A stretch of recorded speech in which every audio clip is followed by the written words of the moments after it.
Hello friends, आप देखना शुरू कर चुके हैं इस यूट्यूब चैनल का video tutorial series master class software engineering and programming languages, जिसमें मैं आपको सॉफ्टवेयर इंजीनियरिंग के थ्रू कोई भी सॉफ्टवेयर डेवलपमेंट कैसे करते हैं ये मैं आपको पूरा बता रहा हूँ। और क्यों हमें इसकी ज़रूरत पड़ी, क्या प्रॉब्लम्स थी, क्या मेथड्स थी, क्यों हमें प्रोग्रामर्स को रिड्यूस करना पड़ा, हटाना पड़ा, क्यों हमें सॉफ्टवेयर इंजीनियरिंग की मेथड को ही फॉलो करना ज़रूरी हो गया, क्या सॉल्यूशंस हुआ, क्या हमें बेनिफिट्स हुए, ये सब हम इस पूरे कंप्लीट में सीख रहे हैं। साथ ही साथ जिसमें मैंने आपको फर्स्ट चैप्टर में आपने जिन्होंने पहला चैप्टर नहीं देखा हो वो पहला चैप्टर देख लें, सेकंड चैप्टर देख लें। तो फर्स्ट चैप्टर में ही मैंने बोला था कि हम सॉफ्टवेयर डेवलपमेंट में हम सॉफ्टवेयर इंजीनियरिंग का इस्तेमाल इसलिए करते हैं कि हमें कम से कम कोड या नो कोड कोई भी कोड ना करना पड़े, इसके लिए हम सॉफ्टवेयर इंजीनियरिंग का यूज करते हैं। मीन्स कि सॉफ्टवेयर इंजीनियरिंग यूज करने का क्या रीजन है, सिर्फ एक ही रीजन है, वो ये कि लो कोड या नो कोड कोड करना ही ना पड़े। तो हम इसके लिए हम ये सॉफ्टवेयर इंजीनियरिंग का ये चैप्टर या हमने पूरा स्टार्ट किया है। ये चैप्टर 3 है, सॉफ्टवेयर इंजीनियरिंग फेजेस, जिसमें मैंने आपको आज मैं टॉपिक 2 बताऊंगा, जिसमें सॉफ्टवेयर सॉफ्टवेयर डेवलपमेंट की सॉफ्टवेयर की जो रिक्वायरमेंट है वो कैसे गैदर करते हैं, कैसे एनालिसिस करते हैं और क्या क्या चीजें उसमें होना चाहिए, ये मैं इसके अंदर बताऊंगा। जिन्होंने अभी तक इस यूट्यूब चैनल को सब्सक्राइब नहीं किया है वो सब्सक्राइब कर लें, ताकि उनको लेटेस्ट अपडेट्स वीडियोस उनको मिलती रहें। ठीक है, लेट स्टार्ट।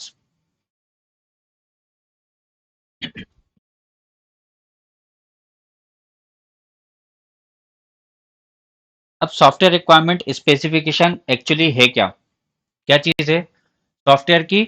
हम कोई भी प्रोजेक्ट बनाने से पहले मैंने आपको इससे पिछले वाले टॉपिक में सॉफ्टवेयर इंजीनियरिंग के फेजेस में मैंने आपको टॉपिक में मैंने बताया था कि एक प्री डेवलपमेंट होता है, एक पोस्ट डेवलपमेंट होता है। तो SRS is a pre development method. Pre development method हम जिसको डेवलपमेंट स्टार्ट करने से पहले हम इस फेज को, इस मेथड को अप्लाई कर रहे हैं फॉर द सॉफ्टवेयर डेवलपमेंट। ठीक है, जिसमें हम ये निकालेंगे, क्या चीज निकालेंगे, हम सॉफ्टवेयर रिक्वायरमेंट क्यों हम करते हैं, जस्ट फॉर टाइम कैलकुलेशन, और टाइम निकल गया तो कॉस्ट कैलकुलेशन, और एग्जैक्टली हमें बनाना क्या है, रिक्वायरमेंट क्या है। ठीक है, इसके अलावा कोई मेथड नहीं होती जिसके लिए हम एसआरएस या सॉफ्टवेयर रिक्वायरमेंट की गैदरिंग या एनालिसिस हम करते हैं। ठीक है, अब टाइम हमारे लिए और कॉस्ट हमारे लिए क्लाइंट्स की नीड होती है, जो हमें क्लाइंट्स को बताना होता है। ठीक है, खुद कस्टमर को नहीं पता होता है कि उसकी रिक्वायरमेंट क्या है। तो इस रिक्वायरमेंट्स को निकालने के लिए एसआरएस के अंदर मल्टीपल मेथड्स होती हैं, कई सारी मेथड्स हो सकती हैं। ठीक है, अब सॉफ्टवेयर रिक्वायरमेंट की एनालिसिस के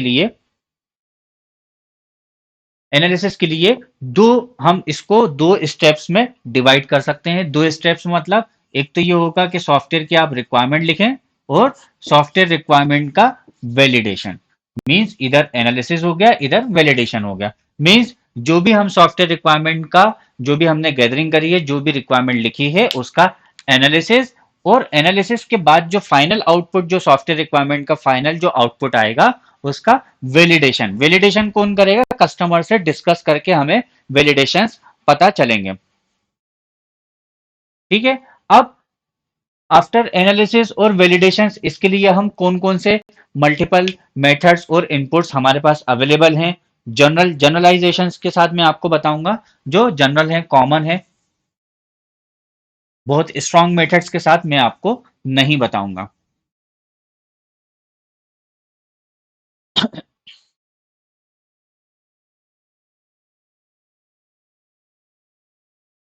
जी,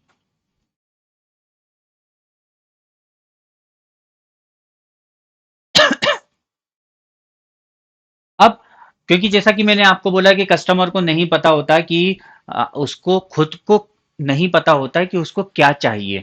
ठीक है, तो इसके लिए हमें, आपने देखा होगा, हम शुरू से हम एक कंपैरिजन करते आ रहे हैं, एक सॉफ्टवेयर इंजीनियरिंग को सिविल इंजीनियरिंग से हम कंपैरिजन करते हुए आ रहे हैं। तो सिविल इंजीनियरिंग में भी आपने देखा होता है कि कस्टमर को खुद नहीं पता होता कि उसको एग्जैक्टली चाहिए क्या। तो इसके लिए सिविल इंजीनियर या सिविल इंजीनियर का आर्किटेक्ट एक प्रोटोटाइप बना के दिखाता है कि उसका जो डिजाइन है, उसका जो लुक्स है, उसका जो इंफ्रास्ट्रक्चर है, वो किस तरीके से बनेगा। तो सॉफ्टवेयर इंजीनियरिंग के अंदर भी एक प्रोटोटाइपिंग का एक मेथड होती है, प्रोटोटाइपिंग जिसको बोलते हैं, प्रोटोटाइपिंग, प्रोटोटाइपिंग।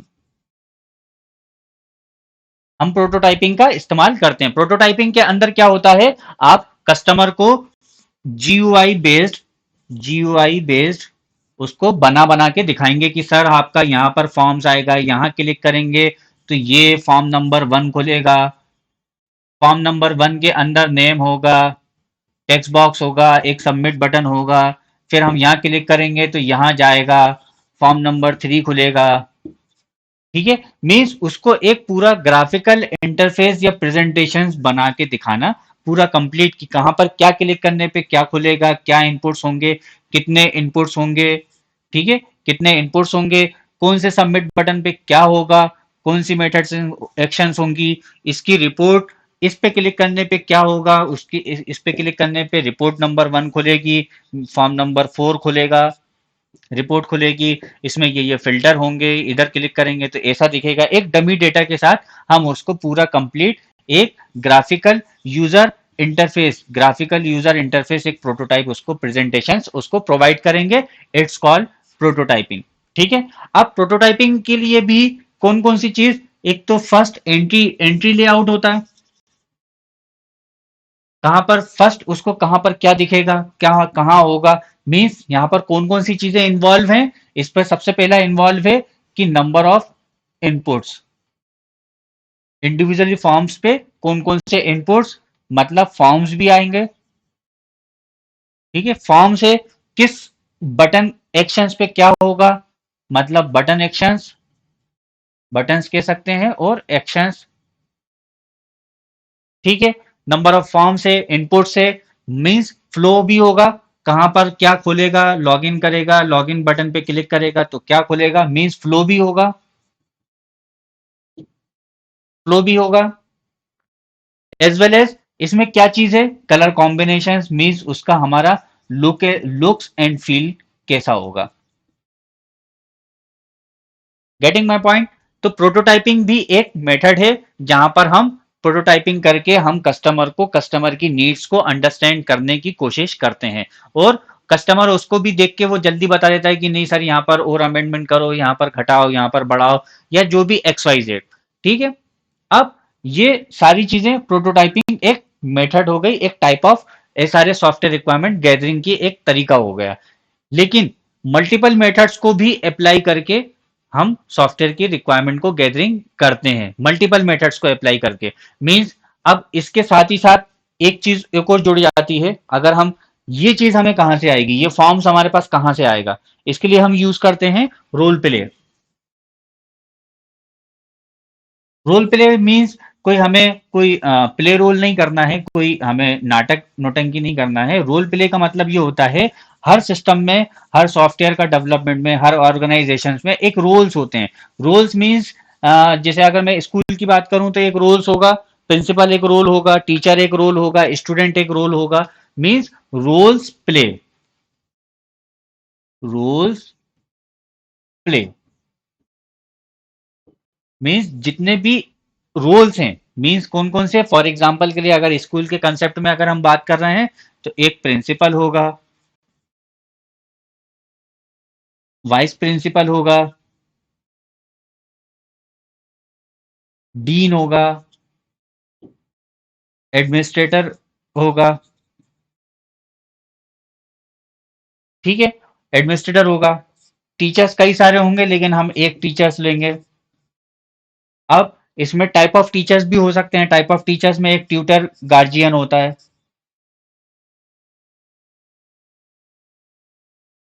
इस तरीके से उनके ऑर्गेनाइजेशंस में जितने भी रोल्स हैं, हर रोल्स पे एक बंदा रोल प्ले करेगा, मीन्स उसके साथ एक बंदा उसके साथ बैठ जाएगा जो उसके दिन भर की या हफ्ते की या महीने की सारी एक्टिविटीज को नोट डाउन करेगा।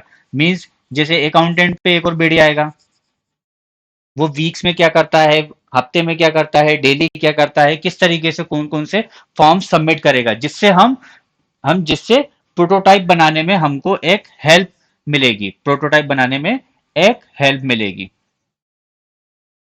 ठीक है। अब ये चीज में हम क्या चीज कर रहे हैं, उस रोल प्लेयर के साथ हम क्या कर रहे हैं, हम स्टडी कर रहे हैं या सर्वे कर रहे हैं। मीन्स रोल प्लेयर्स के साथ एक और चीज उसमें जुड़ जाती है, एड ऑन हो जाती है, मीन्स स्टडी या सर्वे। या हम स्टडी नहीं कर रहे हैं, सर्वे भी नहीं कर रहे हैं, तो QA, क्वेश्चंस और आंसर, क्वेश्चंस एंड आंसर्स। और जितने भी उसके टास्क हैं, दिन भर के जितने भी टास्क हैं, दिन भर के, महीने के, रात के, दिन के, सुबह के, शाम के, साल के, वो सारे टास्क एनालिसिस हम उसका नोट डाउन करेंगे, जिससे हम प्रोटोटाइप बनाने में हमको मदद मिलेगी, पूरी प्रोटोटाइप बनाने में हमें मदद मिलेगी। अब जरूरी नहीं है कि हम उस ऑर्गेनाइजेशंस में जाके ही रोल प्ले करें, हम उसका ऑर्गेनाइजेशंस का एक स्मॉल सेटअप बना के अपने अपने अपने एंड पे, अपने बिल्डिंग में, अपने इंफ्रास्ट्रक्चर पे एक स्मॉल सेटअप में अपनी टीम लगा के, अपनी टीम से रोल प्ले करा के वो पूरी एक्सरसाइज करवा सकते हैं, जो 2 या 3 दिन के अंदर पूरा एक उसकी रिक्वायरमेंट या टास्क एनालिसिस पूरी कंप्लीट कर देगा।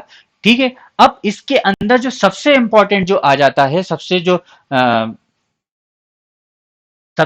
इंपॉर्टेंट है वो ये कि इसके अंदर हमको थ्योरी बनानी पड़ेगी, हर एक की थ्योरी होगी, हर एक की थ्योरी बनेगी, हर एक से क्वेश्चन आंसर्स होंगे, क्वेश्चन आंसर्स होंगे, प्रोटोटाइप बनेगा, रोल्स प्ले होंगे, प्रोटोटाइप्स बनाने के लिए रोल प्ले करना पड़ेगा, रोल प्ले के अंदर आपका स्टडी सर्वे इन्वॉल्व होगा, क्वेश्चन आयर होंगे, टास्क एनालिसिस होगा, ये सारी चीजें उसके अंदर होंगी। एज वेल एज इसके अंदर जो सबसे इंपॉर्टेंट जो आकर जुड़ जाता है वो ये कि हम इस चीज को करेंगे कैसे, मतलब ये जो रोल प्लेयर होगा, जो रोल प्ले करेगा इसके इसके लिए, वो किस तरह का आदमी होगा या उसके पास किस तरह का माइंडसेट होना चाहिए, या किस तरह की उसकी चीज होनी चाहिए। वो चाहिए आपको इस तरह का आदमी की, अगर मैं शुद्ध हिंदी में बात करूं तो बाल की खाल निकालने वाला आदमी उसके अंदर चाहिए। किस तरह का, मैं आपको एक्सप्लेन करता हूं, जिसको हम बोलते हैं theory building. Theory building means वो थ्योरी को बना सके, वो चीजों को सेल्फ एनालिसिस कर सके। तब के केस में जब हम कस्टमर के एंड पे रोल प्ले नहीं कर रहे हैं, जब हम खुद से रोल प्ले कर रहे हैं, तब हमें थ्योरी बिल्डर टाइप का एक आदमी चाहिए होगा जो प्रॉपर उसको एनालिसिस कर सके।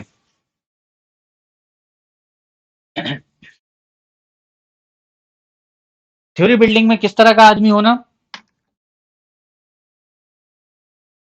सपोज एक सेंटेंस है, एक सेंटेंस बोला x is equal to y and y is equal to Z.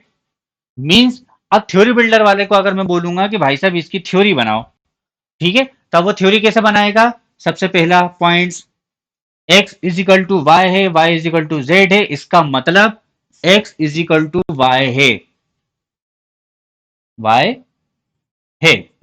ठीक है। x is equal to y, y is equal to z, इसका मतलब y is equal to z है। x is equal to y है, इसका मतलब y is equal to x भी होगा, z is equal to y भी होगा। अब x is equal to y है, y is equal to z है, इसका मतलब x is equal to z भी होगा। और x is equal to z है तो z is equal to x भी होगा। मीन्स वो ज्यादा से ज्यादा थ्योरीज को एक्सप्लेन कर सके, ज्यादा से ज्यादा डीप नॉलेज में उसको कन्वर्ट कर सके। और इसमें अभी इतना भी खत्म नहीं हुआ, प्रॉपर उसका अगर स्टडी थ्योरी मेकर होगा तो इसमें अभी और जोड़ेगा, उसमें और एक्सपांड करेगा कि अगर x is equal to y है, y is equal to z है, इसका मतलब this is not equal to universe. Not equal to universe means एक और थ्योरी बना दी, x is equal to y and y is equal to z, not equal to universe. Getting my point. फिर इतना ही नहीं, और भी कुछ जोड़ सकता है, वो हजारों चीजें इसमें जोड़ता चला जाएगा, जोड़ता चला जाएगा, जोड़ता चला जाएगा। ठीक है। अब इसमें और भी जैसा अगर जोड़ना हो तो क्या होगा, अब इसमें ये बोल रहा है कि भाई साहब x +1 करेंगे तो करते हैं तो y +1 हो जाएगा, z +1 हो जाएगा। कुछ भी, कोई भी एक थ्योरी वो तब तक बनाते चले जाए जब तक कि थ्योरी का एंड ना हो जाए। कितनी चीजें इससे बनेंगी? इससे बनेगी थ्योरी, पहले तो ये इवेंट होगा, दिस इज इवेंट, तो इवेंट, इवेंट से बनेगी थ्योरी, थ्योरी से वो बनाएगा थ्योरम, मतलब उस चीज को प्रूव करेगा, और थ्योरम से बनेगी अल्गोरिथम,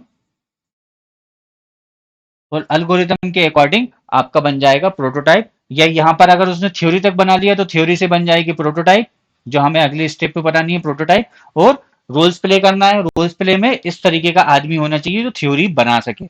इसको हम रियल लाइफ प्रोजेक्ट में या रियल प्रोजेक्ट में हम इसको इसको एनालिसिस करके देखते हैं, रियल प्रोजेक्ट में ये कैसा होगा।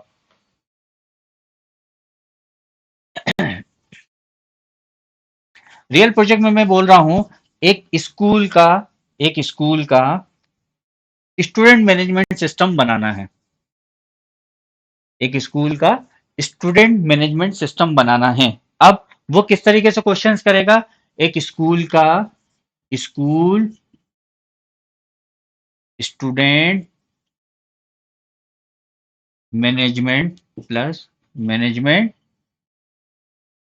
सिस्टम, ठीक है।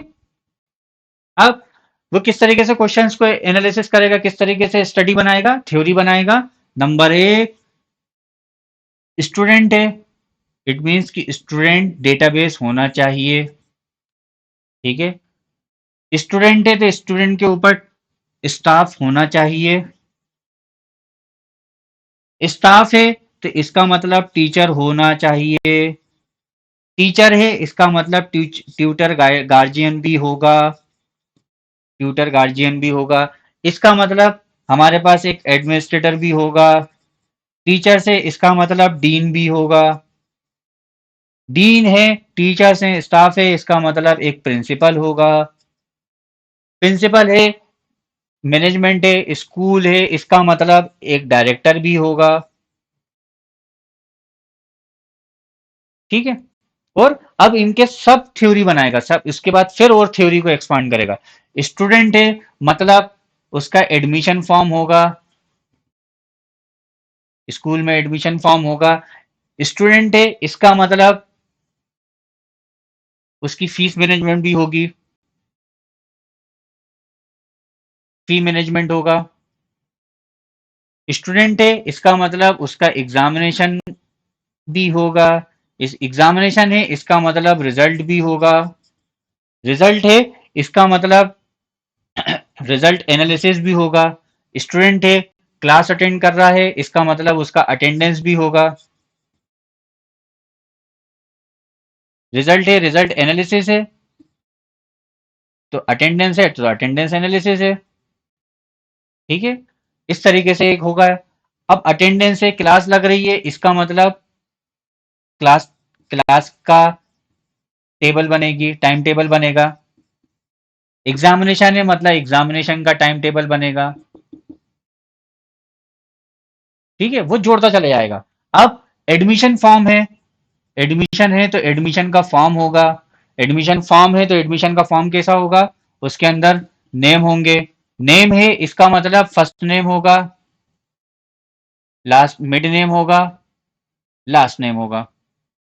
नेम है तो उसका फादर नेम भी होगा, मदर नेम भी होगा। अब क्योंकि स्टूडेंट है उसका हम एडमिशन फॉर्म बना रहे हैं, तो हमारे पास डेट ऑफ बर्थ भी उसका होना चाहिए। डेट ऑफ बर्थ है मतलब हमारे पास उसका एज कैलकुलेट होके आना चाहिए, ठीक है। डेट ऑफ बर्थ है, मेल है, फीमेल है, जेंडर भी होना चाहिए। मीन्स वो तब तक उस चीज को जोड़ता जाएगा, एड ऑन करता जाएगा, करता जाएगा, करता जाएगा, करता जाएगा, जब तक कि पूरा कंप्लीट वो एक थ्योरी उससे पॉइंट्स के तौर पे पूरी कंप्लीट एक थ्योरी नहीं लिख लेता।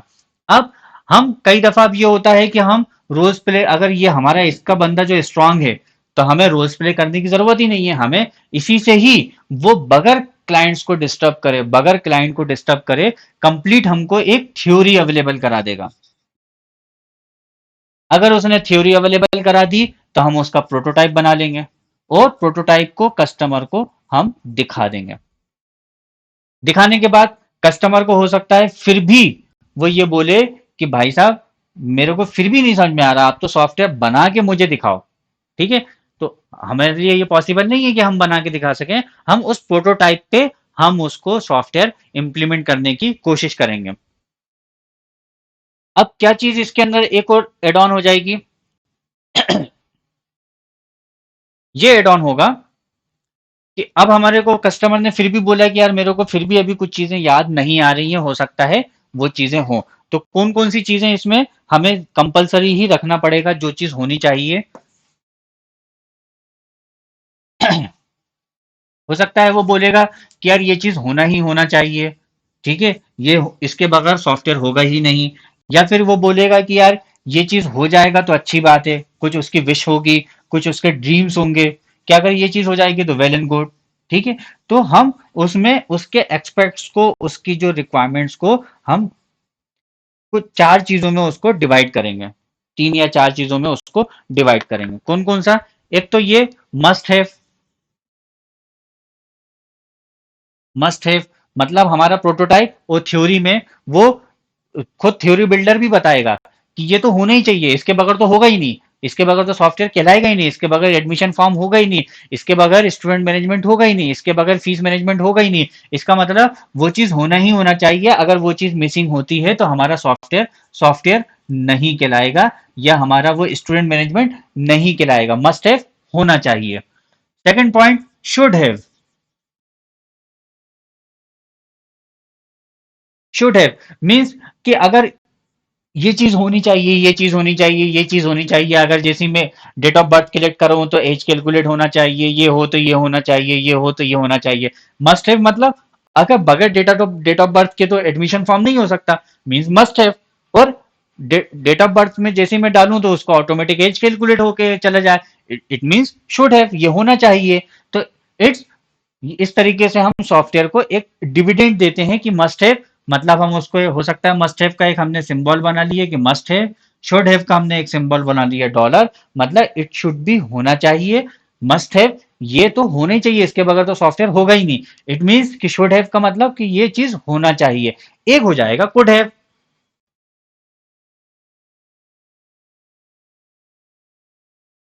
कुड हैव मीन्स हम ये ट्राई करेंगे, कुड हैव ये चीज हम एडिशनल हम उसमें करने की कोशिश करेंगे, क्या हम ये कर सकते हैं, क्या हम ये करने के लिए सक्षम है। ये कुड हैव की एक प्रॉपर्टी उसमें एड ऑन हो जाएगी, एक रिक्वायरमेंट जुड़ जाएगी, जिसको हम सिंबल्स हम हैश सिंबल से दे सकते हैं। तो हर आपकी जो भी रिक्वायरमेंट की थ्योरी लिखी होगी उसके स्टार्टिंग में या एंड में हम हैश सिंबल लगा देंगे। हर कंपनी का अपना अपना एक नजरिया होता है, तरीका होता है। फिर एक होगा विश लिस्ट।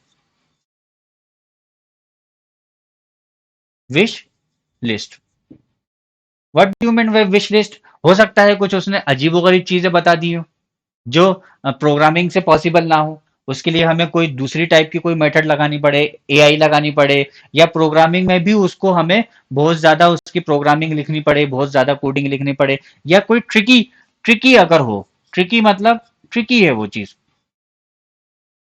उसने विश कर दी कि अगर यार ये चीज हो जाएगी तो मजा आ जाएगा, लेकिन डेट इज ट्रिकी, कोई ट्रिकी, तो हम उसको विश लिस्ट में डाल देंगे। हम उसको डब्लू विश लिस्ट की या डब्लू से सिंबल से उसको रिकॉग्नाइज कर देंगे, या कोई भी आप है ना उसका सिंबल्स बना सकते हैं, जिससे आप रिक्वायरमेंट गैदरिंग के टाइम पे उस चीज को अंडरस्टैंड कर सकें। ठीक है, जैसे न्यूज़पेपर में आपने सुना होगा, न्यूज़पेपर का जो एडिटर होता है या पीए होते हैं उनको शॉर्ट हैंड्स आती हैं। तो हम अपनी रिक्वायरमेंट एनालिसिस में भी इस तरीके के शॉर्ट कोड्स बनाएंगे कि इसका मतलब ये है, इसका मतलब ये है, और हम उसी बिहाफ में कस्टमर को प्रोटोटाइप भी बनाएंगे। एज वेल एज प्रोटोटाइप में क्या चीज होगा, प्रोटोटाइप में ये चीज होगा, शुड हैव हम उसको एक्सप्लेन करेंगे, कुड हैव हम उसको बता सकते हैं कि ये चीज हो सकती है, या हम इसको ट्राई कर सकते हैं। विश लिस्ट की ये आपका एक विश है जो हम उसको पूरी करने की कोशिश करेंगे, लेकिन जरूरी नहीं है। ठीक है, ये हमारे प्रोटोटाइप्स में सिर्फ मस्ट हैव दिखेगा, प्रोटोटाइप में हमारे मस्ट हैव दिखेंगे। शुड हैव में ये हो सकता है हम उसको बातों से बताएंगे, कुड हैव में हम उसको एक्सप्लेन करेंगे कि ये चीज हम पॉसिबली करने की कोशिश करेंगे, और विश लिस्ट में कि भाई ये ट्रिकी है, ये हो भी सकता है, नहीं भी हो सकता है। तो इस तरीके से हम अपने रिक्वायरमेंट्स को डिवाइड करेंगे। अब अगला आ जाता है कि भाई सॉफ्टवेयर अगर हमने बना लिया, सॉफ्टवेयर की स्पेसिफिकेशंस हमने पूरी रिक्वायरमेंट नोट डाउन कर ली, तो उसके अंदर कौन कौन सी चीजें स्पेसिफिकली होनी चाहिए, कौन कौन से उसके कैरेक्टरिस्टिक्स होने चाहिए।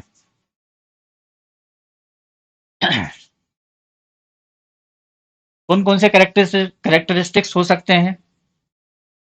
एक तो अगर हम रोल प्ले कर रहे हैं, रोल प्ले कर रहे हैं, थ्योरी बिल्डिंग कर रहे हैं, कौन कौन सी चीज कर रहे हैं? रोल प्ले कर रहे हैं, ये भी अलग अलग तरीके से कर रहे हैं, या फिर थ्योरी बिल्डिंग कर रहे हैं, थ्योरी बिल्ड कर रहे हैं, ठीक है। और इन दोनों के बिहाफ में हम प्रोटोटाइप बना रहे हैं, और हम इसमें भी थ्री टाइप्स ऑफ हम उसमें थ्री टाइप्स ऑफ रिक्वायरमेंट ले रहे हैं, जो three four types of requirement ले रहे हैं, must have, should have, could have और विश लिस्ट, ठीक है। अब इसकी हमने जो भी आपको प्रोटोटाइप दिखा रहे हैं या हम उसको थ्योरी लिख रहे हैं, उसकी क्या क्या कैरेक्टरिस्टिक्स होनी चाहिए? सबसे पहला, शुड बी क्लियर। क्लियर मतलब वो कस्टमर को एज वेल एज आप, मैंने लिखी है, मैंने उसकी रिक्वायरमेंट लिखी है, तो आपको इजीली समझ में आना चाहिए, दूसरे इंजीनियर को, दूसरे डेवलपर को, कस्टमर को इजीली समझ में आना चाहिए, उसकी थ्योरी इजीली समझ में आना चाहिए, क्लियर होना चाहिए। इट इज टोटली क्लियर, उसमें कहीं भी कंफ्यूजन का स्टेटस ना हो, अगर कंफ्यूजन है तो आप उसको सही करो। सेकंड, करेक्ट होना चाहिए। ऐसा नहीं कि अननेसेसरी का कोई फंक्शन उसके अंदर डाल दिया, अननेसेसरी का कोई मेथड्स डाल दिया जिसकी जरूरत है ही नहीं, अननेसेसरी की चीजें उसमें घुसेड़ दी। मीन्स करेक्ट होना चाहिए। कंसिस्टेंसी होनी चाहिए। कंसिस्टेंसी का मतलब कंसिस्टेंट होना चाहिए। मीन्स ऐसा नहीं कि अगर मैं जीयूआई का बात करूं, कलर कॉम्बिनेशन का बात करूं, तो कहीं है ना आपने रेड कलर कर दिया, कहीं ग्रीन कलर कर दिया, कहीं येलो कर दिया। नहीं, कंसिस्टेंसी होगी। प्रोटोटाइप में भी कंसिस्टेंसी होगी, कलर कॉम्बिनेशन में भी कंसिस्टेंसी होगी, जीयूआई में कंसिस्टेंसी होगी, मेथड्स में कंसिस्टेंसी होगी। कहीं एक जगह बटन है ना किसी रंग का, किसी रंग का, किसी रंग का नहीं होगा, कंसिस्टेंसी होगी। हर जगह बटन, सबमिट बटन का एक कलर हो सकता है, क्लियर बटन का एक कोड हो सकता है, रीसेट बटन का एक कोड हो सकता है, हमारा ऑप्शंस बटन का डिजाइन एक जगह है तो एक जैसा होगा। ऐसे एज वेल एज रिक्वायरमेंट में भी कंसिस्टेंसी होनी चाहिए, ठीक है। साथ ही साथ जैसा कि मैंने बोला कि हमारे पास फोर कैरेक्टरिस्टिक्स, फोर हमारे पास मेजर टाइप्स ऑफ रिक्वायरमेंट्स होती हैं, must have, should have, could have और विश लिस्ट। मीन्स अब हमारे पास इन सब के अंदर जो भी रिक्वायरमेंट है उसमें मॉडिफाइड होने की गुंजाइश होनी चाहिए, मॉडिफाई होने की गुंजाइश उसके अंदर होनी चाहिए। एज वेल एज, अब मॉडिफाइड होने की गुंजाइश है तो इसके अंदर और क्या हो सकता है? जैसे कि मैंने आपको थ्योरी बिल्डिंग में कैरेक्टरिस्टिक्स बताया था कि क्वेश्चंस पे क्वेश्चंस बना सके, थ्योरी पे थ्योरी बना सके, तो हमारे पास यहाँ पर ऑटोमेटिक आता है। अगर मॉडिफाइड करने की गुंजाइश है मतलब वो अपग्रेडेबल का उसमें ऑप्शंस होना चाहिए, ठीक है, अपग्रेड हो सकता हो, ठीक है। साथ ही साथ हमने बोला है कि क्लियर है, इसका मतलब वन पॉइंट से एंड पॉइंट तक हर पॉइंट्स, हर प्रोटोटाइप इजिली ट्रेसेबल हो, ट्रेसेबल होना चाहिए। क्या होता है ट्रेसेबल? इसका मतलब ये है कि हमने कोई फॉर्म बनाया और उसको हमने अपने प्रोटोटाइप्स में एक मेन पेज बनाया, और मेन पेज से हमने उसको फ्लो बताया कि यहाँ से क्लिक करेंगे तो ये होगा, यहाँ से क्लिक करेंगे तो ये होगा, यहाँ से क्लिक करेंगे तो ये होगा। कोई भी फॉर्म मिसिंग नहीं होना चाहिए, या फिर उसको हमें उसमें कहीं ना कहीं उसको लिंकअप करना ही पड़ेगा, पता चल रहा है वो हमने उसको बताया ही नहीं कि वो हमारे पास वो चीज नहीं है। मीन्स आपका जो भी जो सॉफ्टवेयर की रिक्वायरमेंट आप लिखेंगे वो इजीली ट्रेसेबल होना चाहिए, कस्टमर के लिए ट्रेसेबल होना चाहिए हर चीज, ठीक है। अब इसमें और क्या चीज हम जोड़ सकते हैं? क्लियर हो, करेक्ट हो, कंसिस्टेंट हो, मॉडिफाइड हो, अपग्रेडेबल हो, ट्रेसेबल हो। लेकिन अगर कस्टमर अगर बोलता है कि साहब आप ये सॉफ्टवेयर जल्द से जल्द चालू करें, तो हमें क्या चीज डिफाइन करनी पड़ेगी? उसको बताना पड़ेगा कि सर इसमें डेट इज फॉर प्रायोरिटी, हमें जल्दी देना है, अगर मैं सिविल इंजीनियरिंग से कंपैरिजन करूं तो क्या होगा, जैसे उसने बिल्डर है, वो इंजीनियर से बोलेगा कि साहब ये बड़ा टाउन बनाना है, तो सबसे पहला वो क्या बोलेगा कि मुझे भाई सब सैंपल बंगलोज मुझे सबसे पहले चाहिए ताकि मैं अपने क्लाइंट्स को दिखा के उसकी सेलिंग करना स्टार्ट कर सकूं। तो सैंपल बंगलोज जो होंगे वो टॉप प्रायोरिटी रिक्वायरमेंट्स तो होंगे। तो हर चीज उसमें कौन सी किस लेवल की प्रायोरिटी पे है, उसकी किसकी प्रायोरिटी क्या है, वो हमें यहाँ पर हम हर रिक्वायरमेंट पे स्पेसिफिक करेंगे कि भाई ये 1 पर है, 0 पे है, 0.1 पे है, 0.2 पे है। इसकी प्रायोरिटी हम डिफाइन करेगी कौन सी चीज कितनी जल्दी हमें उसको कस्टमर को बना के डिलीवर करना है। अब इस तरीके से जब हम पूरा कंप्लीट कर लेंगे, पूरा ये हमारे पास थ्योरी बिल्डिंग बन जाएगी, प्रोटोटाइप बन जाएगा, हमारे पास रोल प्लेस करके हमने सारी रिक्वायरमेंट निकाल ली, विश लिस्ट निकाल ली। लेकिन इसके लिए हम स्पेसिफिक अभी भी कौन सी ऐसी मेथड यूज करेंगे जिससे हम अपने सॉफ्टवेयर की टाइमिंग और कॉस्ट निकाल सकें। बहुत से लोगों ने, जिन्होंने थ्योरी पढ़ी होगी, उन्होंने सुना होगा कोकोमो मॉडल। ठीक है, वो एक थ्योरेटिकल हो जाता है, जिसमें कई लोगों को अभी भी क्लियर नहीं हो पाता कि भाई साहब हमें अभी भी अपने सॉफ्टवेयर की कॉस्टिंग कैसे निकालें। तो इट मीन्स कि आप क्या करेंगे, आपने प्रोटोटाइप बना लिया या एक जीयूआई बना लिया। कई लोग क्या करते हैं, कई सॉफ्टवेयर इंडस्ट्री या मैं खुद है ना, उसका जीयूआई ही बिल्ड कर लेता हूँ, मीन्स उसका एचटीएमएल और सीएसएस लेआउट ही डेवलप कर लेता हूँ। क्योंकि मैं जितनी देर में कोरल पे या फोटोशॉप पे उसका डिजाइन करूंगा, उससे जल्दी ड्रैग एंड ड्रॉप वाले से मैं उसका पूरा जीयूआई ही बिल्ड कर लूंगा, पूरा कंप्लीट जीयूआई बिल्ड कर लूंगा। ठीक है, अब जीयूआई तो मैंने बिल्ड कर लिया, अब मुझे उसकी कोडिंग करना है या सिस्टम डिजाइन करना है, डेवलपमेंट करना है, वो एक बाद की मेथड हो जाएगी। अब लेकिन मुझे जीयूआई से मुझे पता चल जाएगा कि मुझे कौन सी मेथड्स को, प्री डिफाइंड मेथड्स को कॉल करना है, कौन सी मेथड्स को मुझे बनी बनाई मिल जाएगी उसको कॉपी करना है, और कौन सी मेथड्स को मुझे बनाना पड़ेगा। ठीक है, इसके लिए हम एक चार्ट का इस्तेमाल करते हैं, एक चार्ट का इस्तेमाल करते हैं।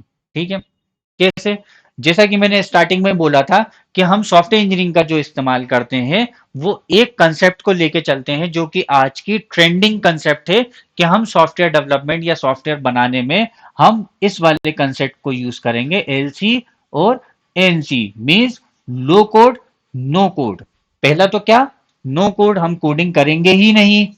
दूसरा क्या, लो कोड, लो कोड मीन्स करेंगे भी तो बहुत लो करेंगे, बहुत मामूली सा करेंगे, मीन्स हम सॉफ्टवेयर डेवलपमेंट में कोडिंग या प्रोग्रामिंग का इस्तेमाल करेंगे ही नहीं। जैसे कि मैंने आपको टॉपिक 1 में बताया था कि हम सॉफ्टवेयर डेवलपमेंट में प्रोग्रामिंग का शब्द होता ही नहीं है, वो भी मामूली सा होता है, ना के बराबर होता है, वो कैसे। तो सॉफ्टवेयर रिक्वायरमेंट में भी हमारे पास वो कैसे होगी, वो मैं आपको एक्सप्लेन करता हूँ। फॉर एग्जाम्पल, स्टूडेंट्स का ही अगर मैं ले रहा हूं या फॉर्म्स का अगर ले रहा हूं, तो मैं पहले एक चार्ट बनाऊंगा। चार्ट कैसे बनाऊंगा, या एक टेबल बनाऊंगा जहां पर लिखा होगा कि मेरे पास कौन कौन सी मेथड्स अवेलेबल हैं, कौन कौन सी मेथड्स मेरे पास अवेलेबल हैं,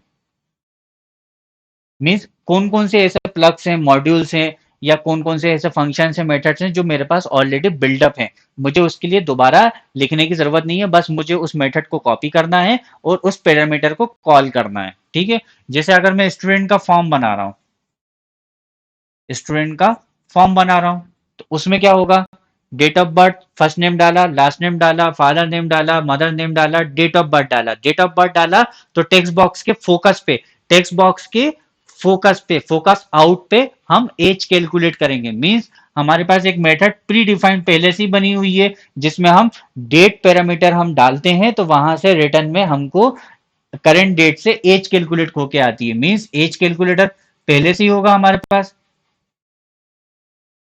ठीक है, तो हमारे पास मेथड पहले से ही है, हमें उसको उसकी कोडिंग दोबारा नहीं लिखनी, हमें उस मेथड को जस्ट कॉल करना है। तो हमारे स्टूडेंट फॉर्म में एज कैलकुलेटर का एक मेथड पैरामीटर कॉल होगा, एक मेथड हमारे पास कॉल होगा। ठीक है, उसके साथ अब मैं डेट ऑफ बर्थ गया, परमानेंट एड्रेस, प्रेजेंट एड्रेस, ये दोनों डालूंगा, लोकेशन डालूंगा। लेकिन मैं चाहता हूं कि वहां पर जैसे ही मैं पिन कोड लिखूं तो ऑटोमेटिक सिटी, स्टेट और कंट्री फिलअप हो जाए, मींस यहां पर पिन कोड का फंक्शन कॉल होगा।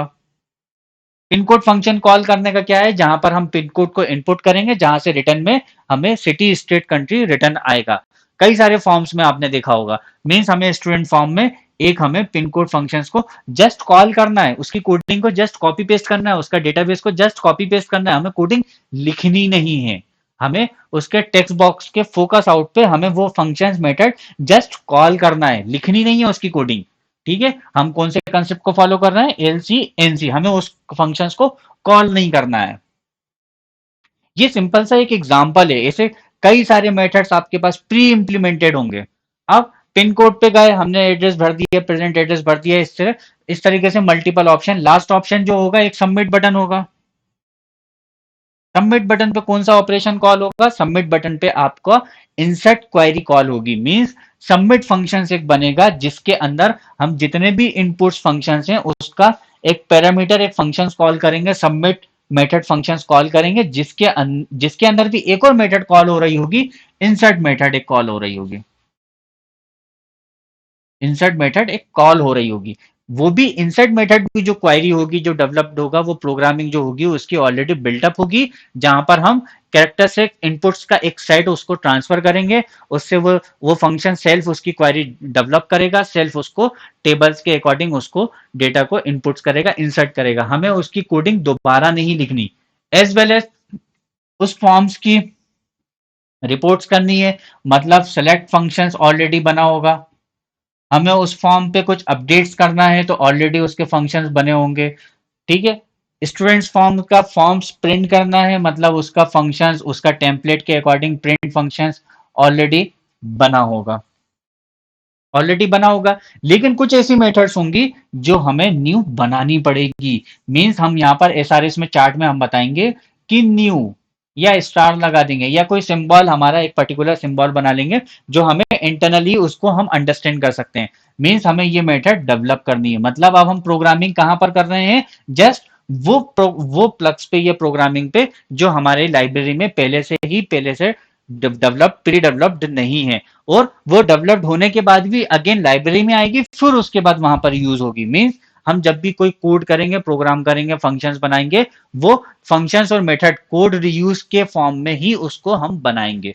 हम उसको टिक कर लेंगे, ये चाहिए, ये चाहिए, ये चाहिए, ये चाहिए, हमने टिक कर लिया। कितनी बार एज कैलकुलेट हो रहा है, एक ही बार। पिन कोड कितनी बार हो रहा है, एक ही बार। सबमिट फॉर्म कितनी बार हो रहा है, एक ही बार। सेलेक्ट हमारे पास मल्टीपल टाइम्स हो सकते हैं, अलग अलग टाइप्स ऑफ रिपोर्ट्स हो सकती हैं। अपडेट्स हमारी मल्टीपल टाइम्स हो सकती हैं, प्रिंट्स हमारी मल्टी टाइप हो सकती है। तो जितने टाइप्स के हम फंक्शन जितनी बार अलग अलग टाइप की कॉल कर रहे हैं, हम उतने टिक्स लगा लेंगे, उतने टिक्स लगाते चले जाएंगे। टीचर्स फॉर्म होगा, टीचर्स फॉर्म बनेंगे या स्टाफ फॉर्म बनेगा।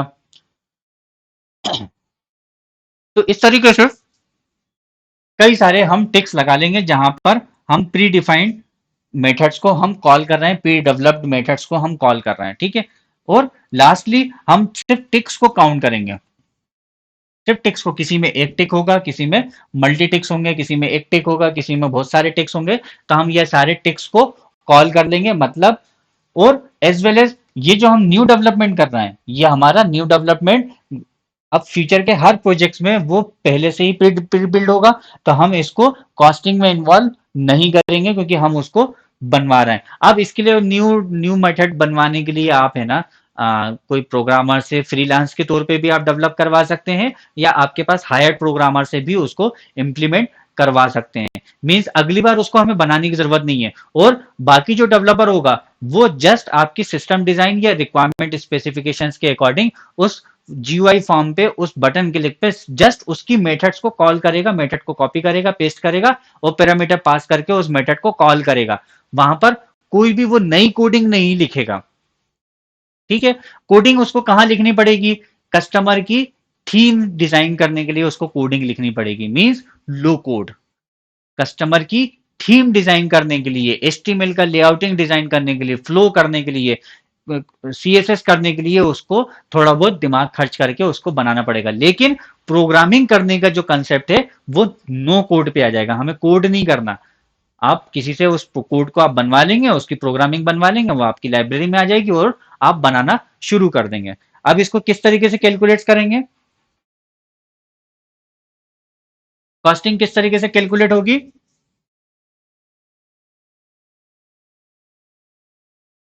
या आप जब आपके पास टेबल आ जाएगा तो आपके पास पूरी आपको ये पता चल जाएगा कि हमें हमारा एक बंदा है जो दिन भर में 100 फंक्शंस कॉल कर लेता है या पैरामीटर्स कॉल कर लेता है या जीयूआई, और मैं नहीं समझता आप बहुत जल्दी जल्दी उसको पैरामीटर्स को कोड को कॉपी करके उसके पैरामीटर्स को कॉल कर सकते हैं। लेकिन फिर भी एक आप एक स्टूडेंट आपके एक डेवलपर का एक आपको मेथड पता होगा कि भाई मेरा जो एक बंदा है वो दिन भर में 100 मेथड्स को जीयूआई पे कॉल कर लेता है और उसको इंप्लीमेंट कर लेता है। मीन्स आप मेथड्स कैसे निकालेंगे?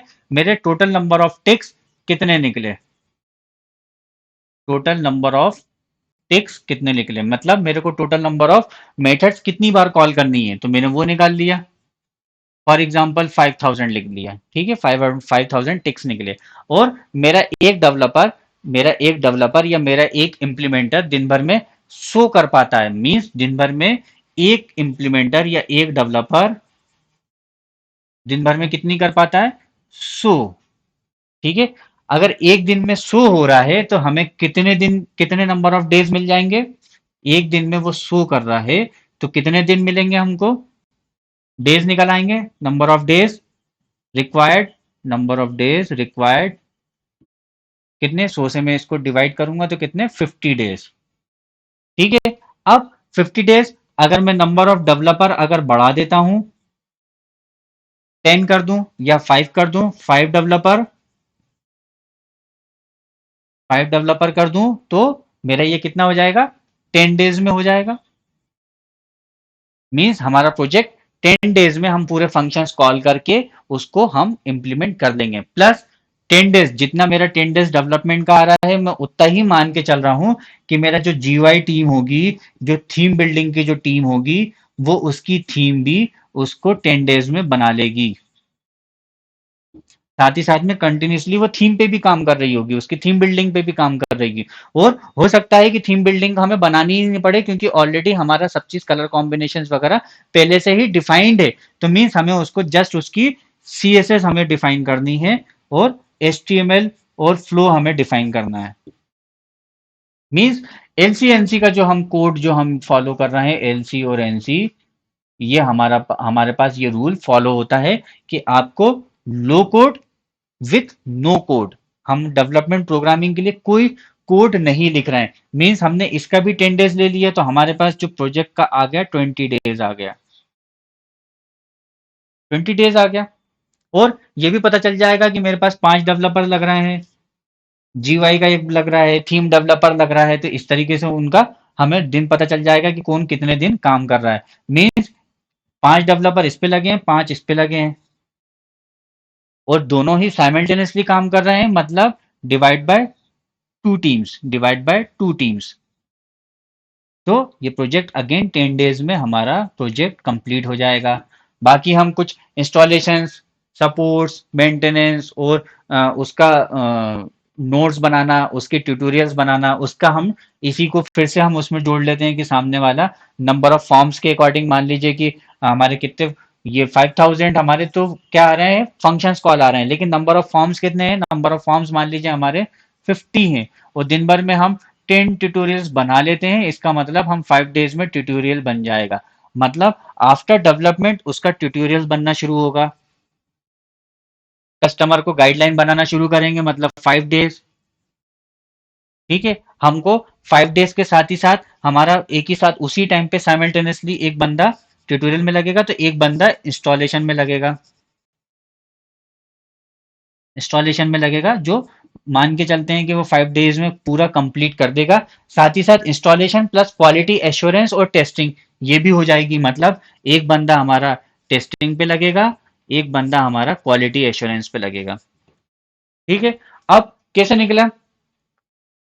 हमारा 5 बंदे 10 दिन काम करेंगे, 5 बंदे 10 दिन काम करेंगे, एक बंदा ट्यूटोरियल बनाएगा, एक बंदा इंस्टॉलेशन करेगा, एक बंदा टेस्टिंग करेगा, एक बंदा क्वालिटी एश्योरेंस करेगा। कितने बंदे हो गए? 5 और 5 10 और 4 14, आपके 14 बंदे हो गए। प्लस एक दो और प्रोजेक्ट मैनेजर, ये सब वो सब एक प्रोजेक्ट मैनेजर रख दिया, मतलब 14 + 1।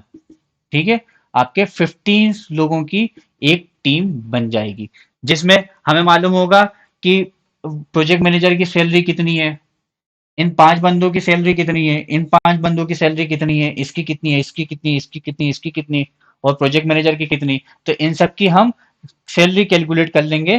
प्लस हमारा प्रोजेक्ट कितने दिन में बन रहा है, 10 डेज। तो हमारा डेवलपमेंट प्लस ये दोनों काम ये तीनों काम साइमल्टेनियसली हो रहा है। तो 5 दिन इसके मतलब हमारा 15 डेज में आ रहा है। 15 लोग लग रहे हैं, 15 बंदे लग रहे हैं, और 15 डेज लग रहे हैं। तो अब उन 15 बंदों की 15 दिन की सैलरी कितनी होती है? हमारे पास टाइम कैलकुलेट होके आ गया 15 डेज। 15 डेज बंदे कैलकुलेट होके आ गए 15, 15 बंदे। और हमारे पास अब कॉस्ट कैलकुलेट हो जाके आ जाएगी कि इन सब की सैलरी टोटल करने पे, 15 डेज की सैलरी टोटल करने पे, या 20 डेज की सैलरी टोटल करने पे उनकी कितनी सैलरी हो रही है।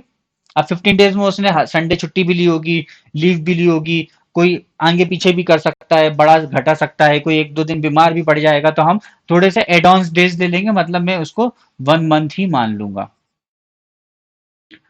ठीक है, गेटिंग माई पॉइंट। तो अब मुझे पता चल गया कि मेरा प्रोजेक्ट तो एग्जैक्ट 15 डेज, हमें 15 वर्किंग डेज चाहिए 15 लोगों की। लेकिन जोड़ जाड़ के कुछ आगे पीछे होके, कुछ रिक्वायरमेंट री एनालिसिस होके, रीडेवलपमेंट होके, वो हमारे पास 1 मंथ में हमारे पास आ जाएगा। मतलब हमारे पास यहाँ पर टाइम भी कैलकुलेट हो गया, और हम बंदों की सैलरी जोड़ लेंगे, प्लस अपना अपना प्रॉफिट जोड़ लेंगे, तो हमारे पास कॉस्ट भी कैलकुलेट हो जाएगी।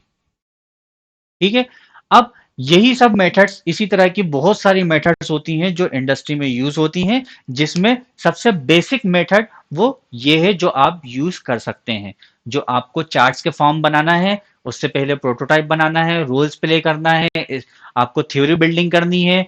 आपको उन सब चीज में थ्योरी बिल्डिंग के बाद हर चीज पॉइंट्स क्लियर होना चाहिए। थ्योरी बिल्डिंग होगी तो आपका चार्ट्स बन जाएगा, चार्ट्स बन जाएगा, प्रोटोटाइप बन जाएगा। उस चार्ट से आप कैलकुलेट कर लेंगे, टाइम निकाल लेंगे, और आपको टाइम भी मिल जाएगा, कॉस्ट भी मिल जाएगी। ठीक है। और हमारा जो एलसीएनसी का जो एक फंडा है, वो आपको मैंने इस टॉपिक में मैंने आपको कुछ हद तक क्लियर कर दिया कि एक्चुअली होने क्या वाला है, कैसे हम एलसीएनसी को फॉलो करेंगे। ये फंडा मैंने आपको सॉफ्टवेयर इंजीनियरिंग में क्लियर कर दिया है। अब इस टॉपिक में इतना ही। मैं आपको इसका एक प्रैक्टिकल सेट आपको अगले वीडियो में मैं आपको दूंगा, जिसके अंदर मैं आपको किसी पर्टिकुलर प्रोजेक्ट से आपको प्रैक्टिकल करके मैं आपको दिखाऊंगा। और जिन्होंने अभी तक सब्सक्राइब नहीं किया है वो सब्सक्राइब कर लें, और बेल आइकन प्रेस कर दें, ताकि उनको अपकमिंग वीडियोस के ट्यूटोरियल्स के अलर्ट्स मिल सकें। कोई डाउट हो, कोई प्रॉब्लम्स हो, कोई मेथड समझ में नहीं आई हो, वीडियो क्वालिटी कुछ गड़बड़ हो, ऑडियो क्वालिटी कुछ गड़बड़ हो, तो आप कमेंट्स करके मुझे बता सकते हैं। इम्प्रूव करने की कोशिश की जाएगी। इस वीडियो में बस इतना ही। Thank you.